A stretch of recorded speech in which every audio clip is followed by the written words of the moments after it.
Once upon a time, merong isang rider na unang lapagtambay agad. Hindi siya nawawala ng pag-asa sa araw-araw na makabawi sa biyahe. Kaya kayo mga boss tropa, huwag kayong susuko. Kahit anong mangyari, pagsubok lang to, iuubo nyo na lang yan.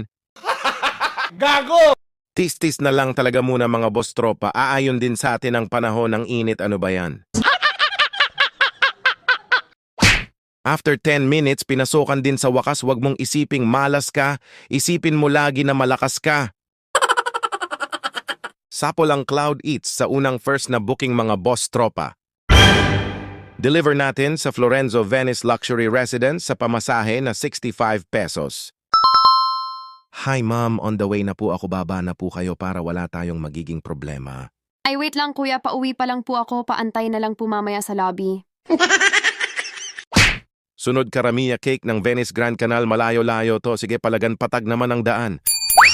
Ang sarap maligo dito. Oh, ang init kasi buksan nyo na to. Ang tagal na neto, sarado pa din. Sa North Signal, ang deliver natin mga boss tropa sa pamasahe na 87 pesos. Kuya, please paingatan po. No problem ma'am, ako to sinhoyskin na nangangagat pero maingat. Magaling kang kupal ka!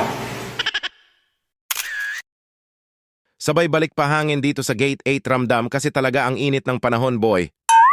Ang ilap pa ng booking ang init na nga, kaya ramdam mo talaga si Haring Araw.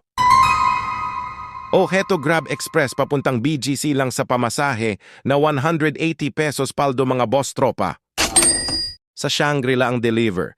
Sabi ni Ma'am Foreigner sa drop-off, amazing daw. Kasi hindi man lang nilagay ng mister niya sa plastic ang damit na pinadala. Baka nag-away yung dalawa kaya nung pinadala bahala na. Pang-apat na kingbo ito, Frankie's ng Turf Avida Residence.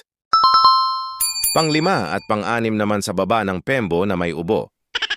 At dito na tayo nakalasap ng kamalasan, ang dami. Kung sana dito, sana kinansel ko na lang, sana kumain na muna ako, sana masuspende na kayo kasi ang tagal-tagal nyo.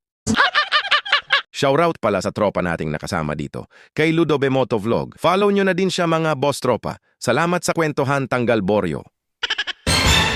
Pesti, para kaming iniihaw dito, napakakupad nyo talaga.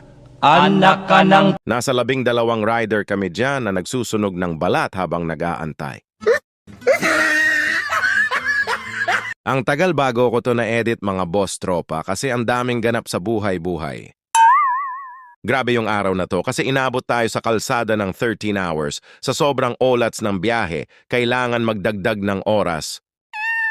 Nakapagtala lang tayo ng 21 jobs mga boss tropa. Kahit ganun pa man, salamat G, bawi na lang kinabukasan. Wala tayong shoutout ngayon sa mga nagpapa-shoutout sa mga new upload vlogs ko po kayo mag-comment. Shoutout sa inyong lahat mga boss tropa mula sa Luzon, Visayas at Mindanao.